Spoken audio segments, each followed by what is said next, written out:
Hello friend, welcome to friendship preparation YouTube channel. इस channel पर मैं लेके आता हूं आपके लिए एजुकेशनल वीडियो। इस वीडियो में मैं डिस्कस करने वाला हूं क्लास 6 की हिंदी का क्वेश्चन पेपर, ताकि आपको प्रिपरेशन करने में हेल्प हो जाए। अभी जो मार्च में आपके टर्म 2 एग्जाम यानी एनुअल एग्जाम जो होने वाला है, इसके लिए किस तरह के क्वेश्चन पेपर आपके लिए डिजाइन किए जाते हैं, कितने क्वेश्चन आते हैं, हर क्वेश्चन के कितने मार्क्स होते हैं और क्वेश्चन पेपर को किस तरीके से अलग अलग खंडों में बांटा जाता है, ये सारी जानकारी आपको इस वीडियो में मिल जाएगी। तो सबसे पहले आपको ये पता होना चाहिए कि आपका हिंदी का जो क्वेश्चन पेपर है, इसे 5 खंड में बांटा जाता है। खंड क, ख, ग, घ, अंग। तो ये 5 खंड है जिसके अंदर आपका ये क्वेश्चन पेपर डिवाइड होगा और इसके अंदर जो क्वेश्चन होंगे, सारे क्वेश्चन आपको करने जरूरी होंगे। सबसे पहले अगर हम बात करें तो खंड ए यानी फर्स्ट खंड क खंड की बात करते हैं, जिसके अंदर आपको अपठित गद्यांश दिया जाएगा। अपठित गद्यांश वो होता है कि जिसे आपने पहले नहीं पढ़ रखा हो, आपकी किताब से नहीं होगा, बल्कि कहीं और से आपको दे दिया जाएगा एक गद्यांश, और उस गद्यांश को पढ़ करके आपको समझना होगा और उसके आधार पे आपके 5 प्रश्न होंगे।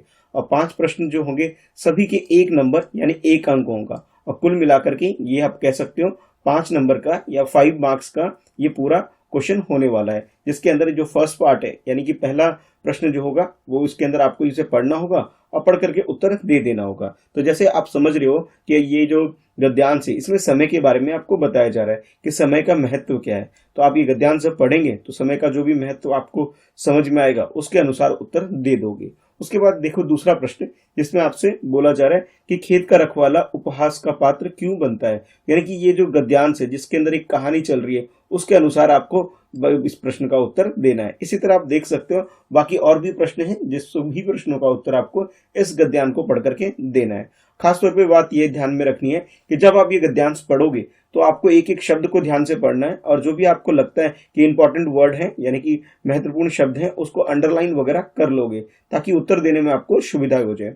या फिर आप ऐसा कर सकते हो कि गद्यांश पढ़ने से पहले एक बार पहले प्रश्न को नजर मार लो कि प्रश्न में पूछा क्या जा रहा है, और फिर उसके बाद गद्यांश को पढ़ो, जिससे आपको ये आइडिया रह जाएगा कि भी जब आप गद्यांश पढ़ोगे कि किस तरह के प्रश्न आपसे पूछे गए, उसके अनुसार अपने उत्तर के लिए अंडरलाइन करके निशान लगा के रख लोगे और फिर उसके बाद उत्तर कर लोगे। ठीक है, तो 5 नंबर का ये गद्यांश आएगा जो कि अपठित है। अपठित का मतलब है जो कि आपकी किताब से नहीं होगा बल्कि बाहर से आपको दिया जाएगा। उसके बाद एक और गद्यांश होगा प्रश्न संख्या 2 के अंदर, जिसके अंदर आपका जो टेक्स्ट बुक है यानी जो आपकी हिंदी की किताब है, आपकी हिंदी की किताब से ये गद्यांश दिया जाएगा, जिसे आपको अच्छे से पहले पढ़ना होगा। ये कविता के अंदर से भी उठाया जा सकता है या फिर कहानी के अंदर से भी उठाया जाता है, दोनों तरीके से उठाया जा सकता है। तो आपको अपनी जो एनसीईआरटी किताब है उसे अच्छे से पढ़ना है, ताकि इन प्रश्नों का उत्तर आप अच्छे से दे सको। उसके बाद जैसे आप यहाँ पे देखोगे तो यहाँ पे एक कविता के से ऊपर से ये उठाया गया है आपकी किताब से ही, और इसको अच्छे से पढ़ने के बाद यहाँ पे 5 प्रश्न है, हर एक प्रश्न जो है 1 नंबर के हैं, और कुल मिलाकर के ये जो पूरा प्रश्न है ये 5 अंक यानी कि 5 मार्क्स का हो जाएगा, और ये पांचों प्रश्न के उत्तर आपको दे देने हैं। अब एक एक नंबर के ये प्रश्न है, इसका मतलब ये है कि कम से कम एक वाक्य में आपको उत्तर देना ही देना है। ठीक है, और एक बात और कहूंगा, ये जो कविता है वन के मार्ग, इसके कवि का नाम जैसे आपसे यहाँ पूछा जा रहा है कि भाई इसे किस कवि ने इस कविता को लिखा है, तो मेरी एक सलाह ये होगी कि आपकी जो हिंदी की किताब है उसमें जितनी भी कविताएं हैं, उन सारी कविताओं के नाम आपको पता होना चाहिए, और कविता को लिखने वाली जो भी कवि या कवित्री हैं उनके नाम भी आपको पता होना चाहिए, ताकि प्रश्न पत्र पे कैसा भी आ जाए प्रश्न, किसी भी कविता से आ जाए, आपके पास ये उत्तर होना चाहिए। ठीक है, तो ये काम जरूर करना, एक पेज पर ये जानकारी सारी लिख करके इनको याद कर लेना। अच्छा, इसके बाद जैसे आप ये पहला और दूसरा प्रश्न पूरा कर लोगे 5-5 नंबर के, जिसके अंदर छोटे छोटे 5 प्रश्न आपके लिए जो पूछे जा रहे हैं, 5 प्रश्न दूसरे में भी और 5 प्रश्न पहले में भी, यानी कि ये दोनों मिलाकर के आपके लिए 10 अंक हो जाएंगे। उसके बाद जो अगला हिस्सा जो आपके प्रश्न पत्र का होता है वो पाठ्य पुस्तक यानी टेक्स्ट बुक, यानी कि जो आपकी हिंदी की किताब में जो भी कहानी है, कविता है, उनके पीछे जो आपको प्रश्न दिए जाते हैं उनके आधार पे आपसे प्रश्न पूछे जाएंगे, और यहाँ पे कुल मिलाकर के 5 प्रश्न आपसे पूछे जाएंगे, और इन 5 प्रश्न की बात करें, हर एक प्रश्न 2 नंबर का है, और कुल मिलाकर के ये वाला जो खंड है आपका 10 अंक यानी कि 10 मार्क्स का हो जाएगा।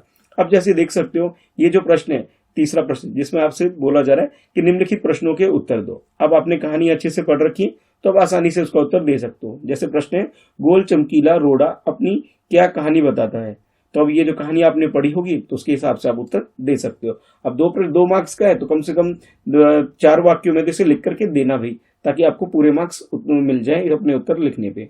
अच्छा, इसके बाद इसी प्रश्न के अंदर जाओ, दूसरे भाग के अंदर, यानी प्रश्न संख्या 3 के दूसरे भाग में आपसे पूछा है हमारे यहाँ स्त्रियों के पास गीत कौन कौन से हैं। तो स्त्रियों के गीत जो आपने किताब में पढ़े हैं उनके बारे में आपसे पूछा जा रहा है, उनका उत्तर आपको लिख देना है। अच्छा, तीसरे भाग में आपसे पूछा जा रहा है कि प्रकृति का जादू किसे कहा गया है। तो आपने कहानी पढ़ी है, कविता पढ़ी है, तो आप इस तरह के प्रश्न का उत्तर आप आसानी से दे सकते हो।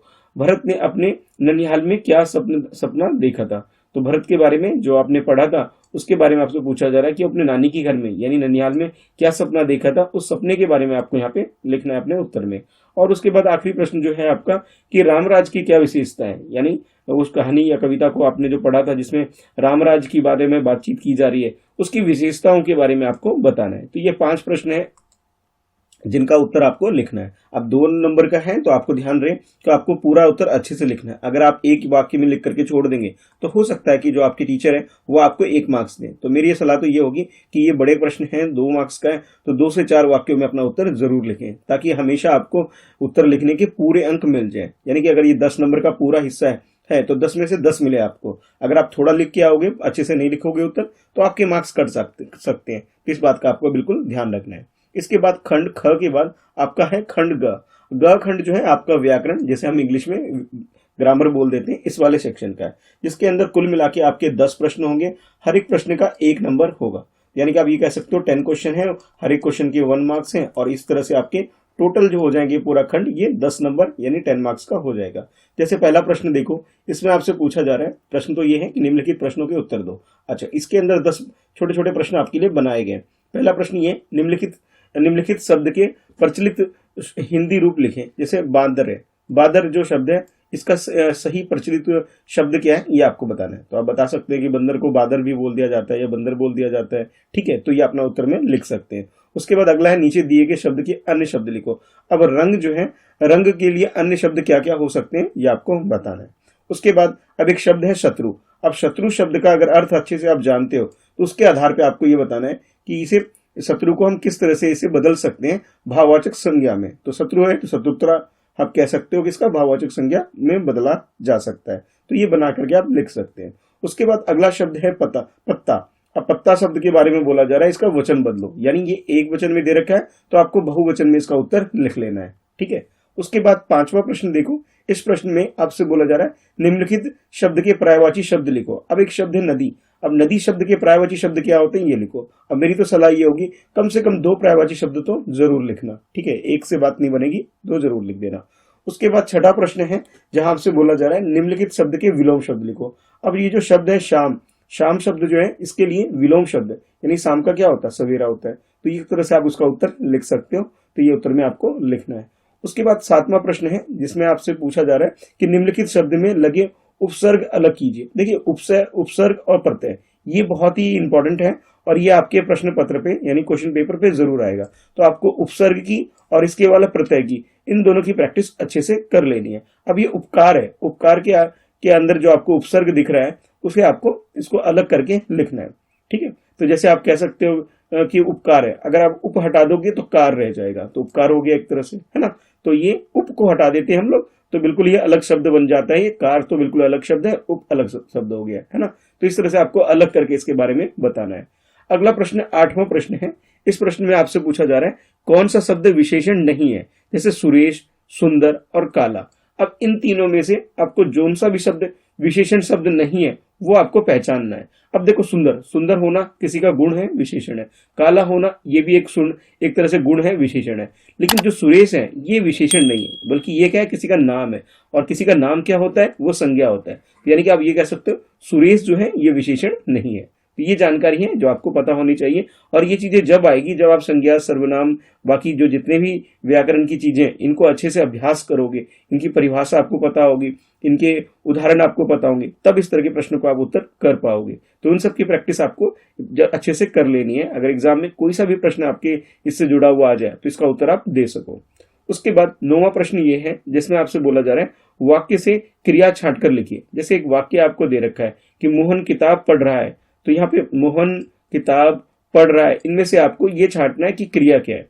तो पढ़ना जो है एक तरह से क्रिया हो गया, तो पढ़ रहा है में जो पढ़ना हो गया आपका पढ़, ये क्या होगी, क्रिया होगी, तो आप इसके बारे में बता सकते हो ये क्रिया है। इसी तरह जैसे इस वाक्य में आपको क्रिया छाट कर लिखने के लिए बोला जा रहा है, कई बार ऐसा भी होता है कि क्रिया की जगह आपको संज्ञा छाट के लिखने के लिए बोल दिया जाए, या फिर आपसे बोला जाए कि सर्वनाम छाट करके लिखो, या सर्वनाम की जगह कुछ और भी चीजें हो सकती है कि विशेषण छाट के लिखो, या फिर कह सकते हैं कि भाई क्रिया ही छाट के लिखो। तो इस तरह के वाक्यों की प्रैक्टिस आपको अच्छे से करनी है कि भाई इसमें से कुछ भी पूछ लिया जाए आपसे तो आपके पास उत्तर होना चाहिए। ये चीजें जब होती है जब आप अच्छे से प्रैक्टिस करते हो।